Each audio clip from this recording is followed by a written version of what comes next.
Bonjour, nous voici dans le chapitre des probabilités et je te laisse consulter les rappels sur le vocabulaire.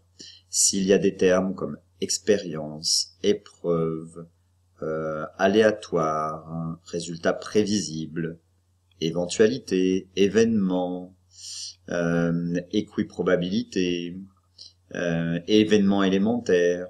Si tout ceci ne te parle pas, prends le temps de relire ces rappels et de faire les activités préparatoires proposées. Hein. Donc je te les laisse lire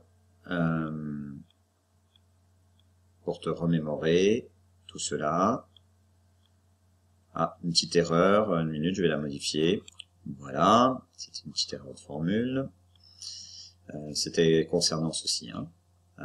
P2A égale nombre d'éventualités favorables sur nombre d'éventualités possibles dans les cas simples d'équiprobabilité. Voilà, équiprobabilité. Ça va.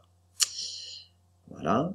Et puis, les premières propriétés. P2A union B égale P2A plus P2B moins P2A inter B. Et attention avec le terme événement incompatible. Hein, ce sont des événements qui sont disjoints. Disjoints, ça veut dire que l'intersection est vide. Voilà. À ce propos-là, quelques petits rappels concernant, voilà, concernant l'union et l'intersection. Hein. Je te rappelle que l'union, c'est ce symbole-là, hein, union, et que lorsqu'on définit un événement, on associe l'union en français, dans le texte, c'est-à-dire dans les phrases, dans les énoncés, à ou. D'accord? Contrairement à, enfin pas contrairement, intersection, donc intersection,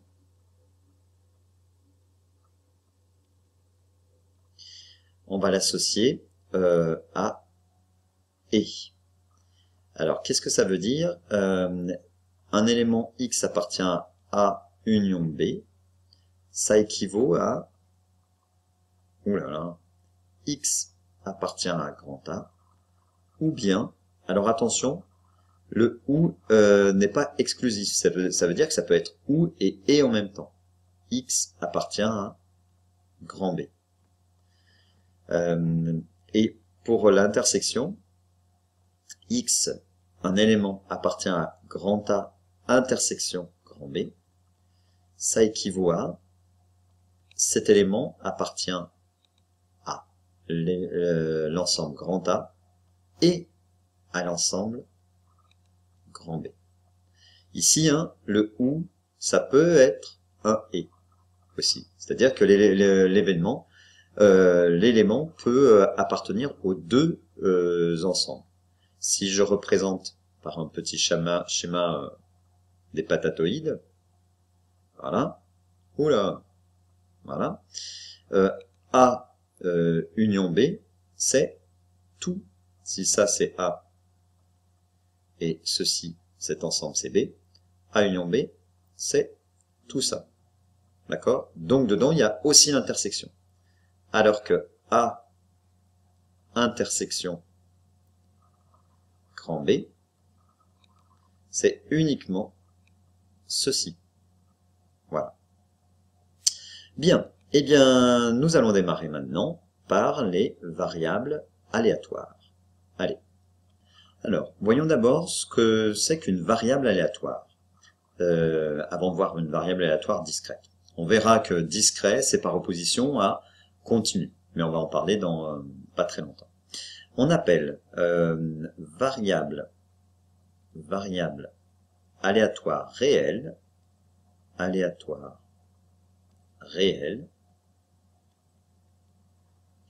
toute correspondance grand X de l'ensemble grand oméga. Je te rappelle que grand oméga, c'est l'univers.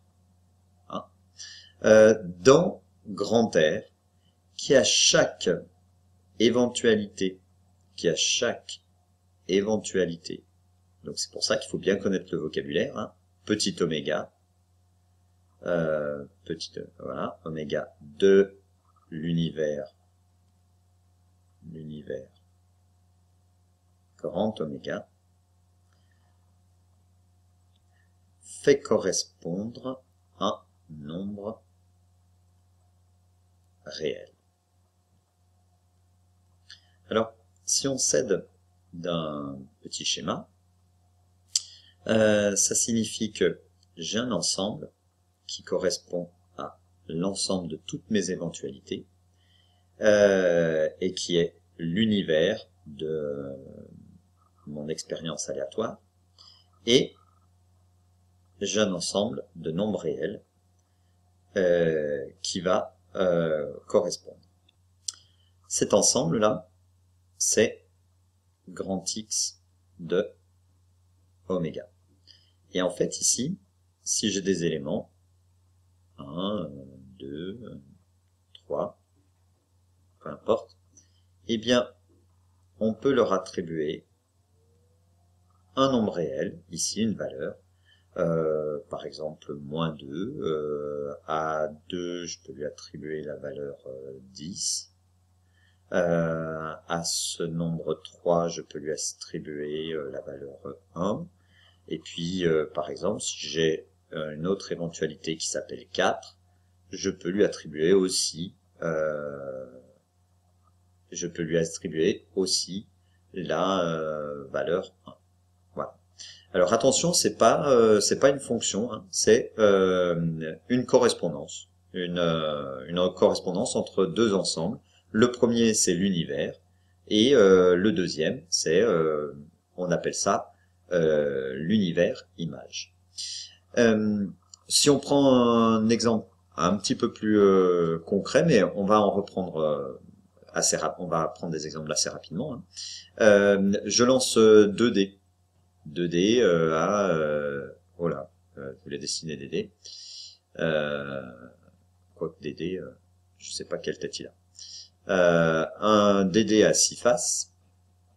Ah bah si, il a 6 faces dé. Hop.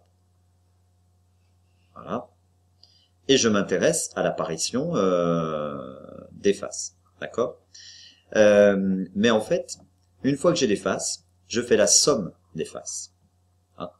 Eh bien, ceci va correspondre à une variable aléatoire, c'est-à-dire la somme des faces. Eh bien, en fait, ça va être quoi son ensemble?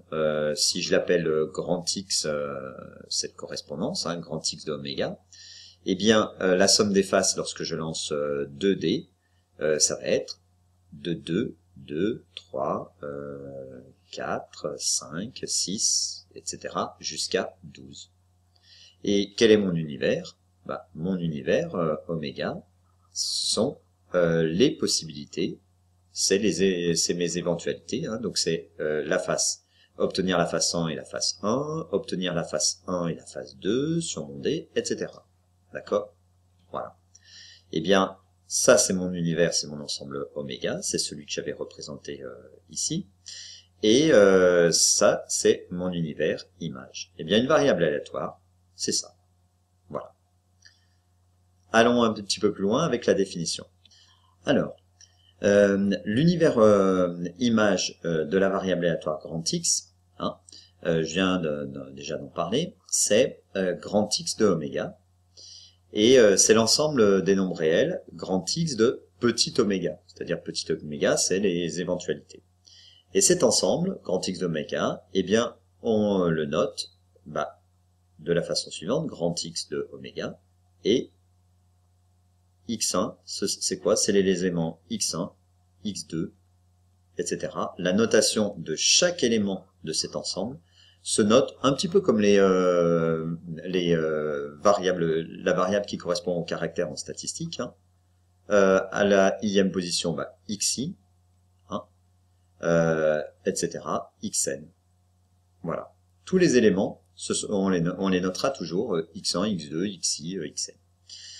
Et si cet ensemble est un ensemble de valeurs, est un ensemble, hop, un ensemble fini ou dénombrable, eh bien on dit que grand X à ce moment-là est une variable aléatoire discrète. Alors, qu'est-ce que c'est fini ou dénombrable? Un ensemble fini, ça peut être juste 2, 4, 6. Voilà, ça c'est un ensemble fini.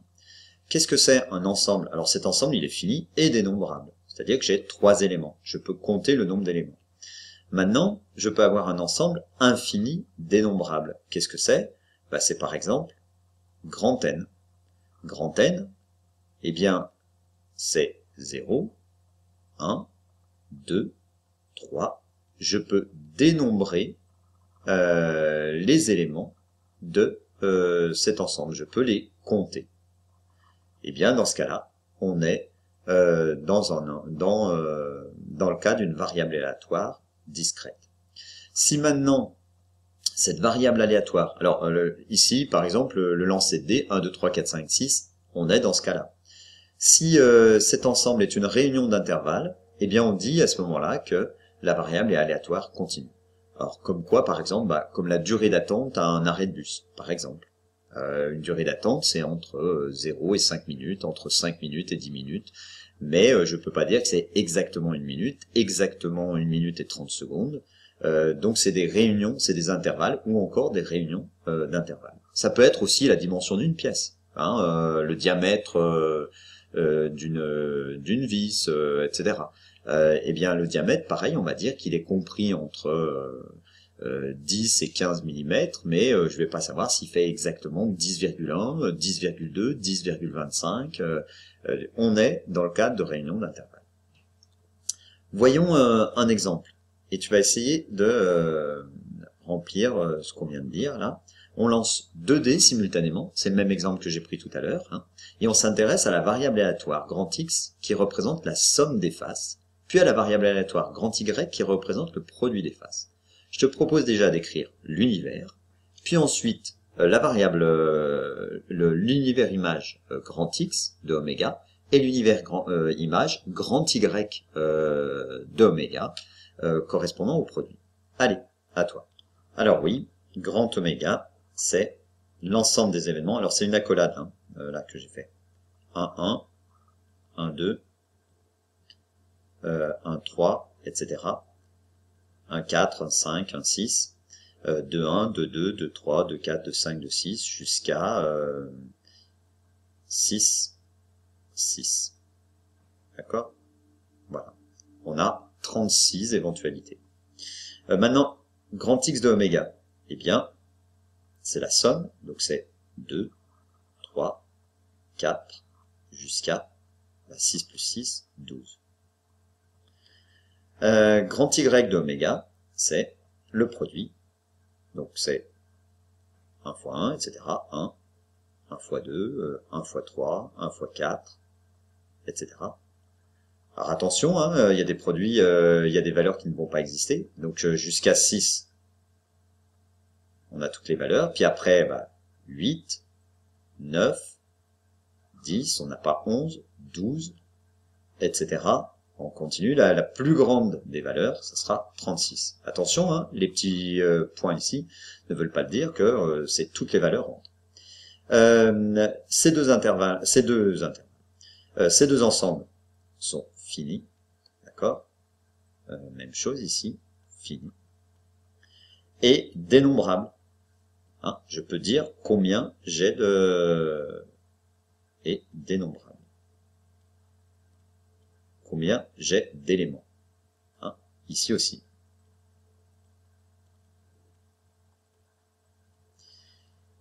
Eh bien, ça signifie que grand X et grand Y sont des variables aléatoires,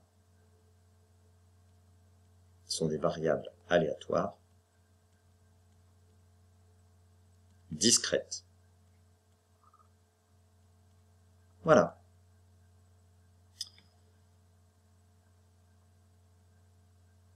Alors une autre définition, cette fois sur sur la façon dont on va définir un événement. Eh bien, pour toute valeur xi de l'univers image, eh bien là, mon univers image, hein, c'était 2, 3 jusqu'à 12. Donc chacune des valeurs, c'est 2, 3, 4, etc. L'ensemble des éventualités oméga, telles que grand X oméga égale xi, détermine un événement qui est noté x égale xi. Alors, avec ce qu'on a fait précédemment, si je note, alors attention, entre parenthèses, c'est important, x égale 6, il s'agit de l'événement obtenir 6 en faisant la somme des faces supérieures des 2D. Donc, comment j'obtiens x égale 6, l'événement x égale 6? Eh bien, en ayant un dé avec la face supérieure 1 et l'autre avec la face supérieure 5, donc 1, 5, ou 5, 1, vous voyez qu'il est aussi ici, 2, 4 ou 4, 2, et puis 3, 3. Et il n'y a pas d'autre possibilité. Donc le cardinal, ça veut dire le nombre d'éléments. Le nombre d'éléments ou cardinal qui correspond à l'événement x égale 6, c'est 1, 2, 3, 4, 5. D'accord 5 éventualités. 5 éventualités élémentaires, 5 événements élémentaires. Voilà. Pour l'événement grand Y égale 4, eh bien, à quoi il correspond? Comment je vais obtenir un produit de 4 avec 1, 4, 2, 2, ou encore 4, 1? J'ai 4 événements élémentaires. Un événement élémentaire, c'est 1 et 4. Hein, dans mes événements élémentaires, ils sont ici. 1, 1, 1, 2, 2, 1, etc. Voilà des exemples de variables aléatoires discrètes et de comment on peut les écrire. Alors maintenant, qu'est-ce qu'on appelle une loi de probabilité de la variable aléatoire grand X? Eh bien, ça va être en fait quand on va donner toutes les probabilités des événements grand X égale xi. Donc je vais calculer, déjà je vais déterminer quels sont tous les événements possibles, et pour chaque événement, je vais calculer la probabilité. Alors, d'une manière générale, on le représente sous forme de tableau. Et cette fois, la loi de probabilité de la variable aléatoire grand X, c'est une fonction. C'est une fonction qui prend, dont l'ensemble de définition est tous les éléments de grand X de oméga, de l'univers image, et dont les images prennent la probabilité que grand X prenne cette valeur. Donc en fait, les images, enfin l'ensemble image, va être compris entre 0 et 1. Hein, donc c'est une fonction qui va partir de...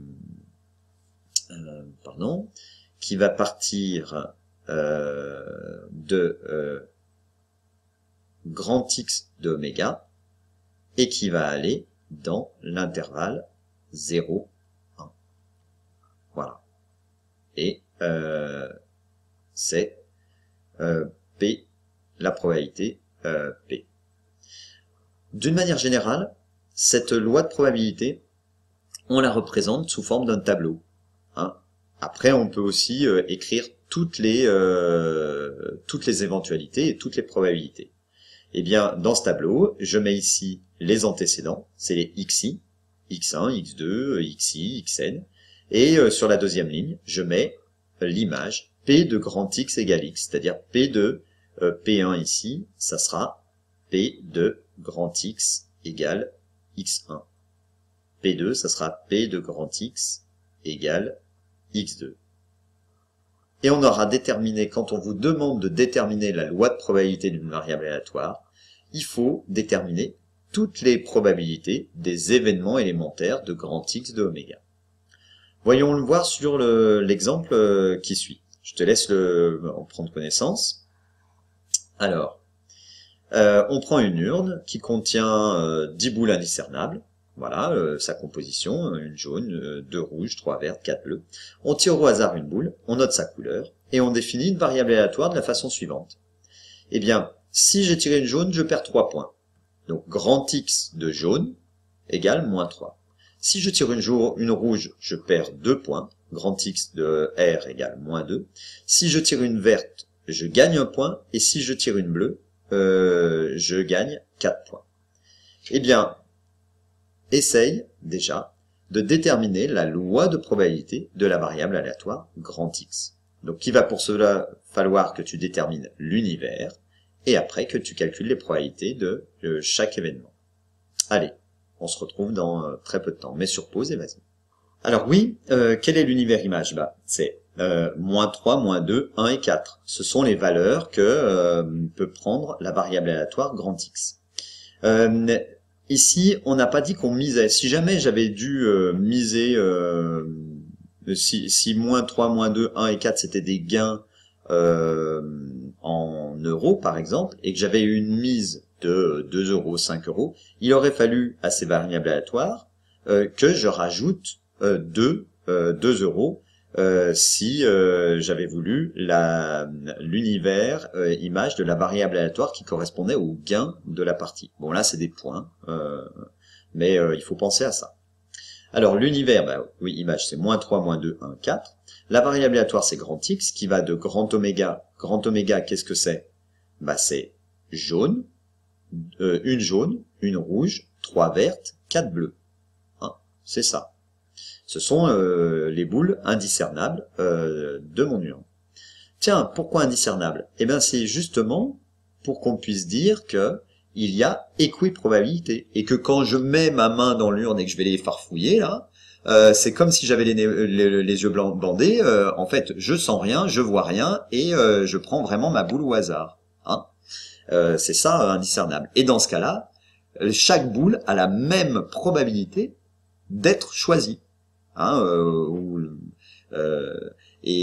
que je peux appliquer à ce moment-là la formule qu'on a vue au préalable, enfin dans les rappels, cas favorable sur cas possible.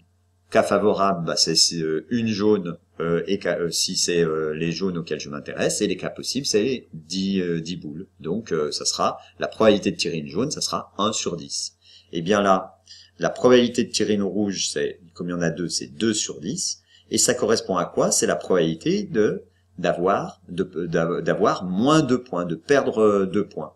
Et ben, P de X égale moins 2 égale P de R égale 2 sur 10. Tu peux le faire avec toutes. P de X égale moins 3, donc perdre 3 points. C'est pareil que la probabilité de tirer une jaune.